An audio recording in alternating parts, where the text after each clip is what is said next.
कोई भी आप अनुष्ठान करिए तो संकल्प पूर्वक आप अनुष्ठान करिए सज्जनों। जैसे आप व्रत रहते हैं ना, तो व्रत का संकल्प लीजिए। अभी नवरात्रि का समय है, कई लोग नवरात्रि में व्रत रहते हैं। माँ के सामने जाइए और व्रत रहने के पहले हाथ जोड़कर माँ से प्रार्थना करिए, माँ मैं आपके निमित्त ये व्रत रख रही हूँ, ऐसी कृपा करिएगा कि ये मेरा व्रत निर्विघ्न पूर्ण हो। संकल्प पूर्वक व्रत करिए, संकल्प पूर्वक भजन करिए। जब आप दृढ़ संकल्पित होकर के भगत भजन करते हैं, जब दृढ़ संकल्प लेकर के व्रत करते हैं, तो देवी शक्तियाँ आपकी सहायता में जुट जाती हैं और आपका संकल्प पूरा हो जाता है। पर कलयुग चल रहा है ना, कई बार कलयुग नहीं चाहता कि आप अच्छे काम करें। आपके मन में आएगा मैं दान करूं, तो कलयुग आकर यहाँ हावी हो जाएगा। जैसे राजा परीक्षित के सिर पे हावी हो गया था, बोले क्या दान वान के चक्कर में तू पड़ा है, रख पैसा, दान नहीं करना चाहिए। कभी मन में आए मैं भजन करूं, तो कलयुग आपको दबाने का प्रयास करेगा। अरे क्या भजन भजन के चक्कर में परेशान है तू, चल बड़ी सुंदर फिल्म आ रही है, सीरियल आ रहा है, बैठ के सीरियल देख रहे। और मन फिर कलयुग की बात मान लेगा, आपकी बात नहीं मानेगा। कलयुग कई बार आपके संकल्प को पूरा नहीं होने देता। अच्छा, कई बार आप लोग भी व्रत रहते होंगे, पर कितना भी बचाओ, घर में पकौड़ी अगर बन रही हो तो मुख में तो पानी आ ही जाता है।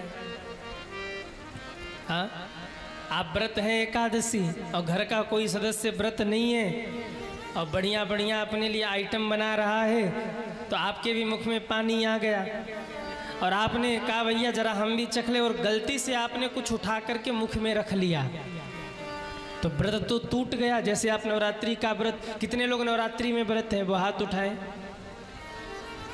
कई सारे लोग हैं। कई बार गलती से हम कुछ मुख में रख लेते हैं, कोई अनाज वगैरह मुख में पा लेते, जिससे हमारा व्रत टूट जाता है। तो लोग कहते हैं गुरुजी अगर गलती से हमने कुछ खा लिया और व्रत टूट गया तो क्या करें? ध्यान दीजिए, अगर गलती से आपने कुछ खा लिया और आपका संकल्प व्रत टूट गया, तो इसके लिए हमारे संतों ने एक उपाय बताया है। क्या करें आप? जल लीजिए और जल लेकर के 12 बार मुख में जल रख करके उसे बार थोकिए, कुल्ला करिए 12 बार। 3 बार जल लेकर आचमन करिए, 3 बार जल लेकर ऊपर छिड़किए। और अगर आप नवरात्रि का व्रत है तो माँ के सामने जाइए, एक दीप जलाइए, दीप जलाकर माँ की आरती करिए और प्रार्थना करिए कि माँ हम तो अज्ञानी हैं, अज्ञान में पड़कर हमारा व्रत भंग हो गया, मैं पुनः से व्रत का संकल्प लेकर के इस व्रत को आगे बढ़ाना चाह रहा हूँ या चाह रही हूँ, आप मुझ पर कृपा करें और मेरे अपराधों का क्षमा करें। ऐसी प्रार्थना करके कि हे माँ मेरी अपराधों को आप क्षमा करें, हम तो बालक हैं, आप आरती कर दीजिए। और जो चीज़ जो अन्न आपने मुख में रख लिया हो वो किसी को थोड़ा सा दान कर दीजिए और पुनः आप संकल्प लेकर व्रत का आरंभ करिए, आप दोष से मुक्त हो जाएंगे।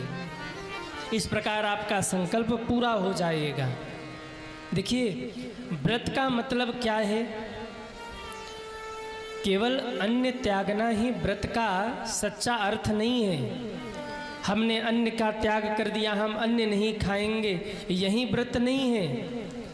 व्रत का एक और अर्थ और है, अपने जीवन की वृत्तियों को सुधारना ही व्रत कहा जाता है सज्जनों। इसे उपवास कहते। उपवास का मतलब उप यानी परमात्मा के, वास यानी निवास करना, परमात्मा के समीप ही निवास करना उपवास कहा जाता है।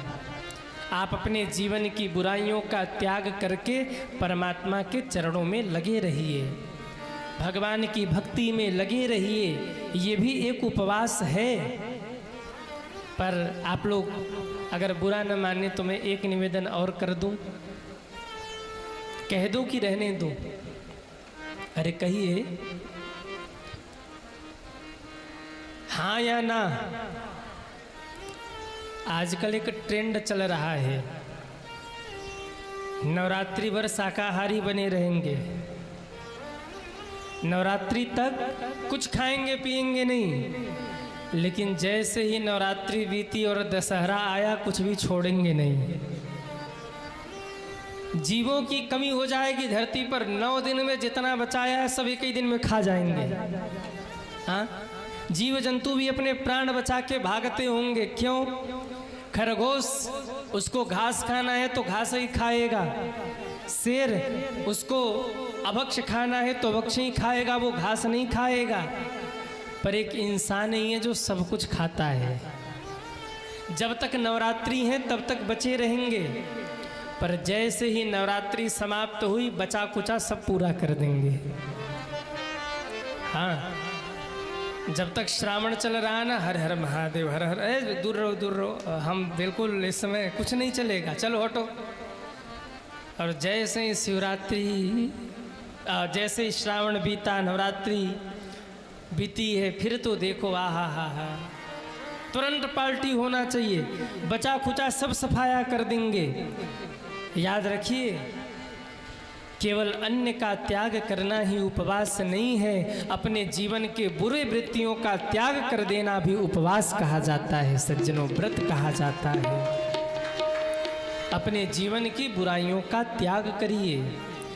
बुरी आदतें सुधार लो, बस हो गया भजन, मन की तरंग मार लो।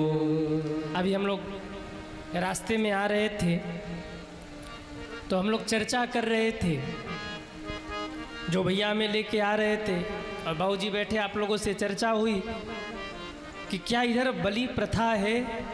तो बोले नहीं महाराज, हमारे यहाँ तो नहीं। और मुझे सुन के बड़ा अच्छा लगा। कई बार लोग अपना पेट भरने के लिए माता रानी को माध्यम बना करके जीवों की बलि देते हैं, और क्या कहते हैं? बोले माता रानी बलि से प्रसन्न होती हैं। कई बार लोग माँ का सहारा लेकर के बलि देते हैं और बलि देकर जीवों की हत्या करते हैं और उसे अपने प्रसाद के रूप में स्वीकार करते हैं। माँ को भी बदनाम किया, प्रसाद को भी बदनाम किया और सनातन धर्म को भी बदनाम कर दिया। हमारे यहाँ बलि प्रथा नहीं है, याद रखिए। बलि है, कैसी बलि है? 3 प्रकार की साधना होती है, सात्विक, राजसिक और तामसिक।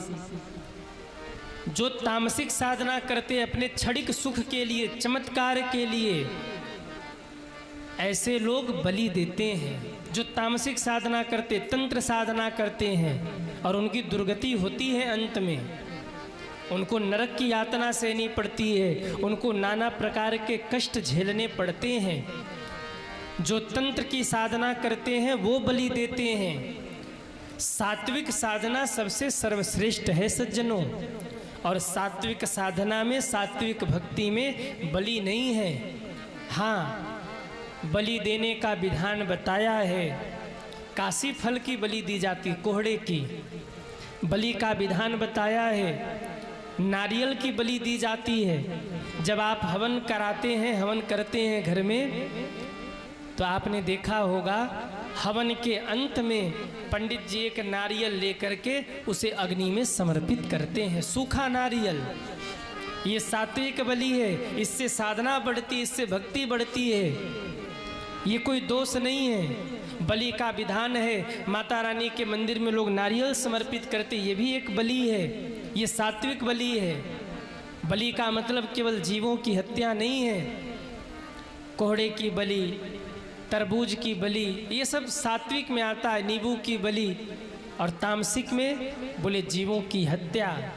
और जो लोग भी ऐसा करते हैं, जीवों की हत्या करते हैं बलि के नाम पर, जो हमारे शास्त्रीय विधान में नहीं है, वो न तो यहाँ सुख पाते हैं और न तो परलोक में सुख पाते हैं।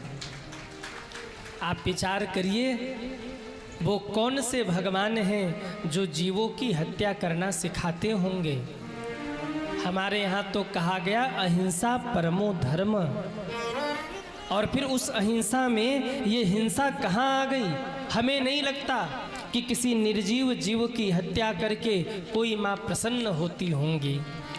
वो कौन माँ होंगी जो अपने बेटे की हत्या चाहेंगी? वो कौन माँ होंगी जो जीव की हत्या चाहेंगी? माँ तो करुणा की मूर्ति हैं। या देवी सर्वभूतेषु मातृरूपेण संस्थिता, नमस्तस्यै नमस्तस्यै नमस्तस्यै नमो नमः। तो जो लोग भी जीवों की हत्या करते हैं, बलि के नाम पर वो सरासर गलत करते हैं।